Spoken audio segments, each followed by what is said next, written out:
नमस्कार। आज हम डिस्कस करेंगे एचपीएसएससी का प्रीवियस पेपर। जो एचपीएसएससी का प्रीवियस पेपर है, इसका आज हम इकोनॉमी का सेक्शन जो है वो डिस्कस करेंगे। तो इकोनॉमी का सेक्शन देखिए, आपके आने वाले एग्जाम्स में डेफिनेटली आपको यहाँ से हेल्प मिलेगी। तो क्वेश्चन नंबर 55 से ही हम स्टार्ट कर देते हैं। वैसे तो ये पॉलिटी में भी आ जाता है और इकोनॉमी में भी आ जाता है, परंतु चलो इकोनॉमी में मान के चलते हैं। यहाँ पर पूछा गया है, right to information act enacted in which year. तो सूचना का अधिकार अधिनियम किस वर्ष जो था वो अधिनियमित हुआ था। ये जो राइट टू इन्फॉर्मेशन एक्ट था, ये किस वर्ष जो था वो एनेक्टेड हुआ था। तो ये 2005 में एनेक्टेड हुआ था। ऑप्शन बी जो है वो सही आंसर है। राइट टू एक्ट जो है वो 2005 में एनेक्ट हुआ। अच्छा, कई बार क्वेश्चन पूछा जाता है कि ये जो आरटीआई बिल था ये कब पास किया गया था पार्लियामेंट के द्वारा। तो आरटीआई बिल जो था वो पास किया गया था पार्लियामेंट के द्वारा 15 जून 2005 को। और ये कब फोर्स में आया था, when did it came into force. तो ये फोर्स में आया था 12 अक्टूबर 2005 को। ये दो बातें भी आप यहाँ से आरटीआई एक्ट से रिलेटेड याद रखिए। वैसे तो बेसिक क्वेश्चन जो अभी तक पूछा गया है वो यही पूछा गया है। क्वेश्चन नंबर 56 यहाँ पर देखिए, यहाँ पर पूछा गया है, real estate falls under which sector of Indian economy. ये जो रियल एस्टेट्स है ये कौन से सेक्टर में आता है इंडियन इकोनॉमी के। तो ये जो रियल एस्टेट है ये टर्सरी सेक्टर में आता है। ऑप्शन सी टर्सरी सेक्टर जो है वो सही आंसर है। अब रियल एस्टेट तो टर्सरी सेक्टर में आता है, उसी तरह आपको टर्सरी सेक्टर के एग्जाम्पल भी पता होने चाहिए। देखिए टर्सरी सेक्टर में और कौन कौन से सेक्टर आते हैं, जैसे कि बिजनेस हो गया, ट्रांसपोर्ट हो गया, कम्युनिकेशन हो गया, कम्युनिकेशन एंड सर्विसेज हो गया। ये सभी सेक्टर जो है वो टर्सरी में आते हैं। अब अगर आप सेकेंडरी सेक्टर की बात करेंगे तो सेकेंडरी सेक्शन में जो है वो इंडस्ट्रीज आता है, मैन्युफैक्चरिंग आता है, इलेक्ट्रिसिटी, ये सेक्टर जो है वो सेकेंडरी सेक्शन में आते हैं। प्राइमरी सेक्टर में क्या क्या आता है, एग्रीकल्चर आता है, फिशिंग आता है, माइनिंग आता है। ये सभी जो है ये प्राइमरी सेक्टर में आते हैं। तो ये बेसिक सी नॉलेज आपको प्राइमरी सेक्टर, सेकेंडरी सेक्टर और टर्सरी सेक्टर के बारे में होनी चाहिए। यहाँ से एक आधा क्वेश्चन जरूर पूछा जाता है। क्वेश्चन नंबर 57 देखिए, प्रधानमंत्री जन धन योजना was launch in which year. ये जो प्रधानमंत्री जन धन योजना थी ये किस वर्ष लॉन्च की गई थी। क्वेश्चन नंबर 57 की अगर बात करेंगे तो 57 का ऑप्शन ए 2014 जो है वो सही आंसर है। प्रधानमंत्री जन धन योजना जो था वो 2014 में लॉन्च की गई। अब ये योजना 2014 में लॉन्च की गई। तो इम्पोर्टेंट स्कीम्स, एक तो मेक इन इंडिया हो गया, ये कब लॉन्च की गई थी, ये 25 सितंबर 2014 को लॉन्च की गई थी। डिजिटल इंडिया स्कीम कब लॉन्च की गई, डिजिटल इंडिया स्कीम जो था वो 1 जुलाई 2015 को लॉन्च की गई। स्मार्ट सिटी योजना कब लॉन्च की गई, स्मार्ट सिटी योजना 2015 को लॉन्च की गई। और अगर प्रधानमंत्री जनधन योजना की बात करें तो एग्जैक्टली ये कब लॉन्च की गई थी, एग्जैक्टली ये 14 नवंबर 2014 को लॉन्च की गई थी। और स्वच्छ भारत अभियान की बात करें तो ये कब लॉन्च किया गया था, स्वच्छ भारत अभियान जो था वो 2 अक्टूबर 2014 को लॉन्च किया गया। बेटी बचाओ बेटी पढ़ाओ योजना कब लॉन्च की गई, ये योजना जो था वो 22 जनवरी 2015 को लॉन्च की गई। अटल पेंशन योजना कब लॉन्च की गई, अटल पेंशन योजना जो था वो 9 मई 2015 को लॉन्च की गई। प्रधानमंत्री जीवन ज्योति बीमा योजना कब लॉन्च की गई, ये योजना 9 मई 2015 को लॉन्च की गई। एक सॉइल हेल्थ कार्ड योजना भी चलाई गई थी। तो सॉइल हेल्थ कार्ड योजना कब लॉन्च की गई, ये योजना 2015 फरवरी 2015 को लॉन्च की गई। मैंने काफ़ी योजनाएं आपको एक साथ बता दी, इनको कहीं पर लिख लें तो आपको यहाँ से डेफिनेटली हेल्प मिलेगी। क्वेश्चन नंबर 55 देखिए, the brain child of green revolution in India was. तो ग्रीन रेवोल्यूशन के जो मस्तिष्क था, यानी कि किसको इसका पिता माना जाता है इंडिया में, अगर भारत के कॉन्टेक्स्ट में बात की जाए तो MS स्वामीनाथन।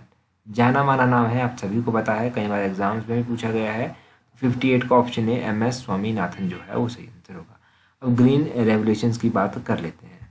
ये जो ग्रीन रेवोल्यूशन थी ये एग्रीकल्चर से रिलेटेड थी और 1960s में ये चलाई गई थी। 1966-67 इसका एग्जैक्ट टेन्योर था। उसके बाद वाइट रेवोल्यूशन भी आई जो कि मिल्क प्रोडक्शन से संबंधित थी।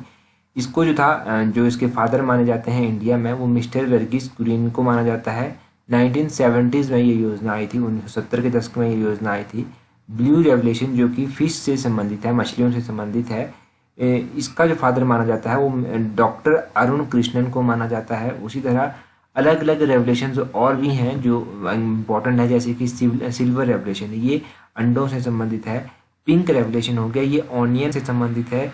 ब्राउन रेवोल्यूशन हो गया, ये लेदर से संबंधित है। रेड रेवोल्यूशन हो गया, ये टमाटो और मीट से संबंधित है। और ब्लैक रेवोल्यूशन हो गया, ये पेट्रोलियम से संबंधित है। राउंड रेवोल्यूशन हो गया, ये पोटैटो से संबंधित है। तो ये योजनाएं भी आप साथ में याद रखिएगा कि ये किस किस से संबंधित है। और 2-3 योजनाएं जो मैंने आपको बताई, उनके फादर बताए, वो भी आप याद रखिएगा। क्वेश्चन नंबर नेक्स्ट देखिए, 59 में क्या पूछा गया है, यहाँ पर पूछा गया है which of the following is not listed as Maharatna company. तो इनमें से कौन सी कंपनी जो है वो महारत्ना कंपनियों की सूची में नहीं आती है। जब नहीं आपसे पूछा गया है तब आपको पता होना चाहिए कि महारत्ना की सूची में जो है वो कौन कौन सी कंपनियाँ आती हैं। तो क्वेश्चन नंबर 59 की अगर हम एग्जैक्टली बात करेंगे तो ऑप्शन डी जो है वो सही आंसर है। NALCO जो है वो महारत्ना की लिस्ट में नहीं आता है। तो महारत्ना की लिस्ट में कौन कौन सी कंपनियाँ आती हैं ये आपको याद रखना है।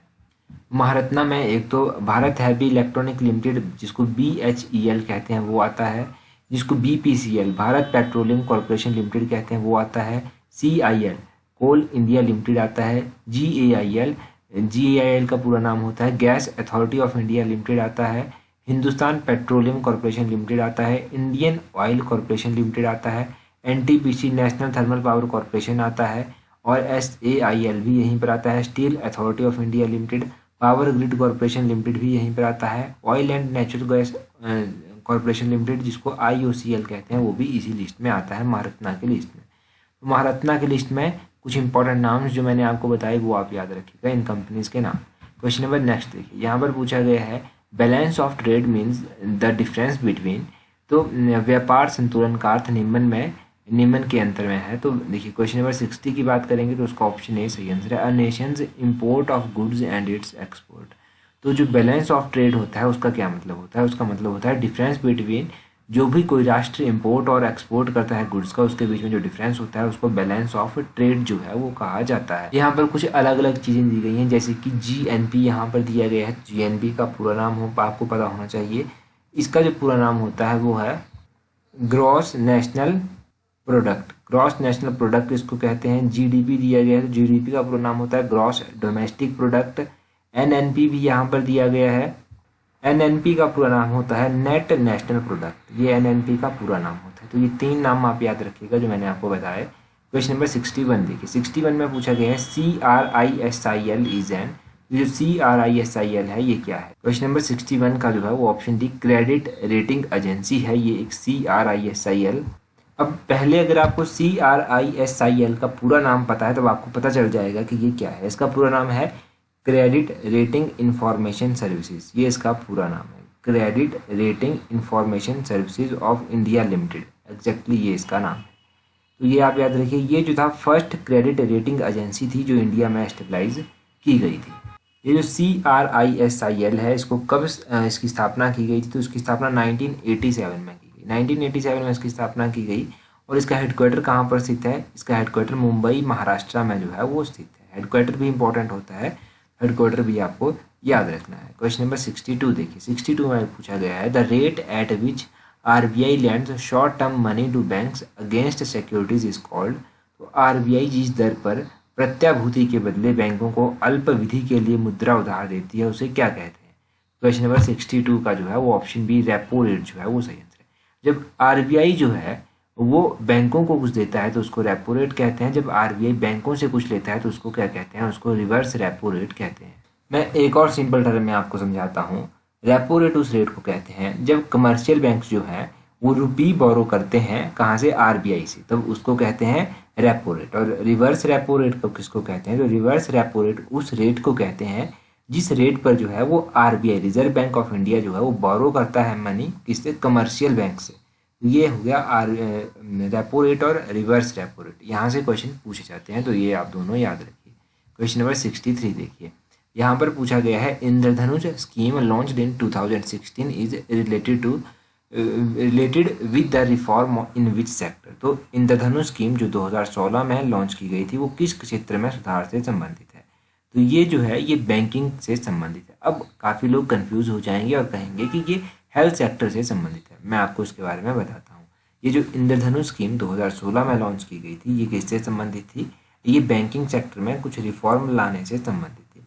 एक इंद्रधनुष स्कीम ऐसी भी थी जिसको लॉन्च किया गया और वो हेल्थ सेक्टर से संबंधित थी, जिसको ministry of health and family welfare ने जो था वो लॉन्च किया था। जो इंद्रधनुष स्कीम जो था वो हेल्थ सेक्टर से संबंधित थी, उसको 2014 में लॉन्च किया गया। कब लॉन्च किया गया, 2014 में, ठीक है। और वो किससे संबंधित हुई, वो संबंधित हुई हेल्थ सेक्टर से। अब ये इंद्रधनुष स्कीम 2016 में लॉन्च की गई, ये बैंकिंग सेक्टर में रिफॉर्म लाने से संबंधित थी। तो ये आप 2 चीज़ें याद रखिएगा इंद्रधनुष स्कीम्स के बारे में। बस फ़र्क क्या है, फ़र्क ये है कि इनको अलग अलग ईयर में जो था वो लॉन्च किया गया था, एक 2014 में और एक 2016 में। तो इसमें आप कंफ्यूज मत होइएगा। क्वेश्चन नंबर 164 देखिएगा, विच इज़ डायरेक्ट टैक्स, इनमें से कौन सा प्रत्यक्ष कर है। तो कुछ दिन पहले भी हमने लास्ट टाइम इकोनॉमी की वीडियो हमने डिस्कस की थी, तो उस टाइम डायरेक्ट और इनडायरेक्ट टैक्स के बारे में जाना था।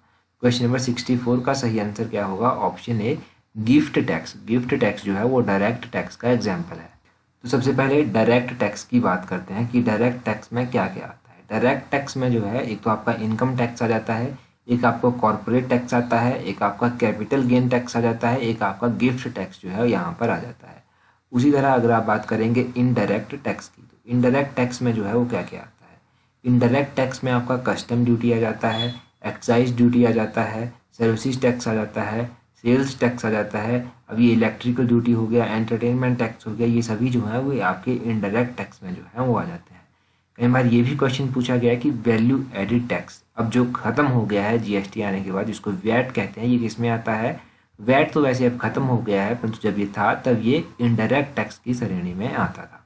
तो ये आप याद रखिए। क्वेश्चन नंबर 65 देखिए, headquarter of IMF is eight which place. तो IMF यानी कि इंटरनेशनल मॉनेटरी फंड, इसका हेडक्वार्टर जो है वो कहाँ पर स्थित है। इसका हेडक्वार्टर जो है वो वाशिंगटन डीसी में स्थित है। 65 का ऑप्शन डी जो है वो वाशिंगटन डीसी सही आंसर है। अब वाशिंगटन डीसी में IMF का हेडक्वार्टर स्थित है। IMF की स्थापना कब की गई। IMF की स्थापना 1944 में की गई थी। 1944 ईस्वी में जो था वो इंटरनेशनल मॉनेटरी फंड की स्थापना की गई। अब वर्ल्ड बैंक की बात करते हैं कि वर्ल्ड बैंक का हेडक्वार्टर कहाँ पर स्थित है। तो वर्ल्ड बैंक का हेडक्वार्टर जो है वो वाशिंगटन डीसी में ही स्थित है।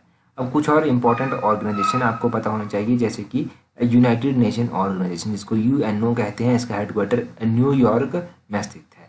यूनिसेफ, जिसको United Nation children's emergency fund कहते हैं, इसका हेडक्वार्टर जो है वो कहाँ पर स्थित है। इसका हेडक्वार्टर न्यूयॉर्क में ही स्थित है। यूनाइटेड नेशन पॉपुलेशन फंड, जिसको UNFPA कहते हैं, इसका हेडक्वार्टर कहाँ पर है। इसका हेडक्वार्टर भी न्यूयॉर्क में ही स्थित है। वर्ल्ड हेल्थ ऑर्गेनाइजेशन का हेडक्वार्टर कहाँ पर है। इसका हेडक्वार्टर जेनेवा में स्थित है। वर्ल्ड हेल्थ ऑर्गेनाइजेशन की स्थापना कब की गई, ये आप कमेंट करके बता दीजिए। इंटरनेशनल लेबर ऑर्गेनाइजेशन, जिसको ILO कहते हैं, ILO का हेडक्वार्टर भी जेनेवा स्विट्जरलैंड में ही स्थित है। International committee of red cross, इसका हेडक्वार्टर भी जेनेवा स्विट्जरलैंड में ही स्थित है। वर्ल्ड ट्रेड ऑर्गेनाइजेशन, इसका हेडक्वार्टर भी जेनेवा स्विट्जरलैंड में ही स्थित। अब आजकल यूनेस्को भी खबरों में चला हुआ है, तो यूनेस्को का हेडक्वार्टर कहाँ पर स्थित है, ये भी आप जल्दी से कमेंट करके बता दीजिए। बिल्कुल बेसिक क्वेश्चन है यूनेस्को के बारे में, इसका हेडक्वार्टर कहाँ पर स्थित है। बाकी यूनेस्को का पूरा नाम भी एग्जाम में पूछा जाता है, जो मैं आपको बता देता हूँ। यूनेस्को का पूरा नाम है United Nations educational, scientific and cultural organisation. ये यूनेस्को का पूरा नाम है। यूनेस्को के बारे में भी आपको पता चल गया। अगर अभी तक आपने हमें टेलीग्राम, इंस्टाग्राम, फेसबुक पर ज्वाइन नहीं किया है, तो इन सभी का लिंक नीचे डिस्क्रिप्शन बॉक्स में दिया गया है। आप इन सभी पर हमें ज्वाइन कर सकते हैं। यहाँ पर आपको important PDFs time to time हम देते रहते हैं, और इंपॉर्टेंट इन्फॉर्मेशन भी हम आपको टाइम टू टाइम यहाँ पर देते रहते हैं। तो इन सभी पर जरूर ज्वाइन करिएगा। बाकी चैनल को सब्सक्राइब नहीं किया तो सब्सक्राइब भी कर दीजिए। So that's all for today. Thank you very much for watching and listening it very patiently.